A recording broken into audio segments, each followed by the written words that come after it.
జక్కుల మధు నేటి ముఖ్య అతిథి గారికి గౌరవ వందనం సమర్పిస్తూ ముందుకు కదులుతున్నటువంటి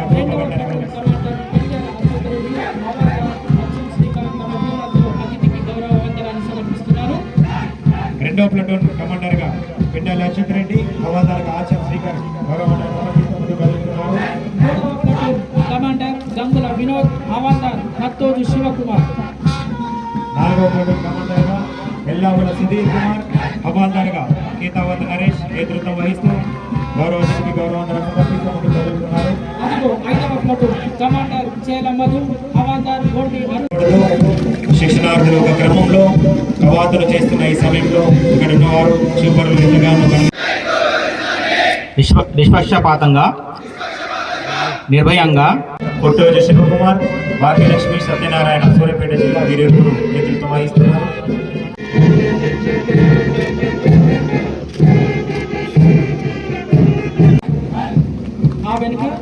మొదటి ప్లటూన్ కమాండర్ గా పోతుకున్నారు.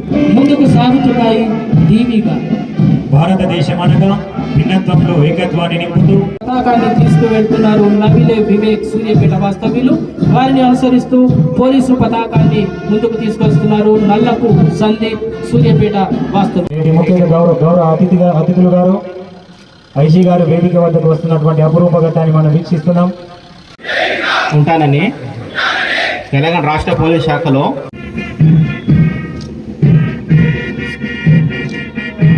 అధికారితో పాటు వెళ్ళి అక్కడ సాక్షుల వాంగ్మూలాన్ని స్వదస్తులతో నమోదు చేయడం, ఇట్లాంటివన్నీ కూడా మీరు ఏదైతే శిక్షణలో నేర్చుకున్నారో అవన్నీ కూడా ఇక్కడ ప్రాక్టికల్గా ఈ జిల్లాలో ఆదిలాబాద్ జిల్లాలో నేర్చుకున్నాను.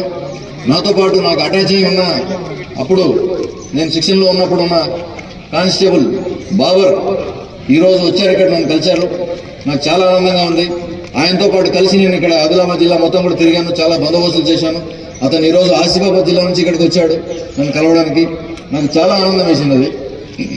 అట్లాగే నాకు శిక్షణ ఇచ్చిన ఆనాటి SHO మరియు సర్కిల్ ఇన్స్పెక్టర్ వాళ్ళిద్దరిని కూడా ఈరోజు ఆదిలాబాద్ జిల్లా పోలీస్ క్లబ్లో నుంచి ఒక వీడియో కాల్ చేసి వాళ్ళు మాట్లాడి వాళ్ళకి ఈ విషయం తెలియజేస్తే వాళ్ళు చాలా ఆనందపడ్డారు.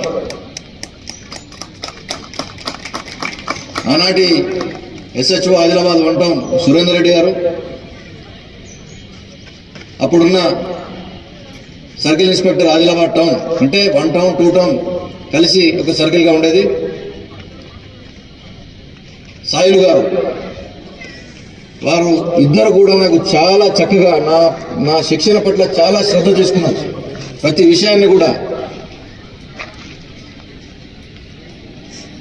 ఏది కూడా నన్ను నేను ఇప్పుడు డైరెక్ట్ DSPగా ఉన్నాను. నన్ను ఒక DSPగా ట్రీట్ చేయకుండా నేను కానిస్టేబుల్ విధుల్లో ఉంటే నన్ను కానిస్టేబుల్గానే ట్రీట్ చేశారు. అదేవిధంగా నేను నేర్చుకున్నాను ఇక్కడ. ఇన్ని సంవత్సరాల తర్వాత కూడా ఇంకా నాకు అవి గుర్తున్నాయంటే శిక్షణ పట్ల, పోలీసు విధుల పట్ల నాకు అపారమైన గౌరవం ఉంది. వాటినే మీరందరూ కూడా మీరు నేర్చుకున్న శిక్షణను కూడా మీరు మళ్ళీ వెళ్ళినప్పుడు జిల్లాలకి, మీ 6 జిల్లాలకు వెళ్ళినప్పుడు మీరు అదే స్ఫూర్తితో నిర్వహించాలని, ఈరోజు మీరు రాగద్వేషాలకు అతీతంగా మీరు ఏదైతే ప్రమాణం చేసుకున్నారో రాజ్యాంగంపై భారత త్రివర్ణ పతాకం మీ ముందు రెపరెపలాడుతూ వెళ్తున్నప్పుడు మీ అందరి చేతులు దాన్ని స్పృశిస్తూ మీరు ఏదైతే ఈరోజు ప్రమాణం చేశారో ఆ ప్రమాణం పట్ల మీరు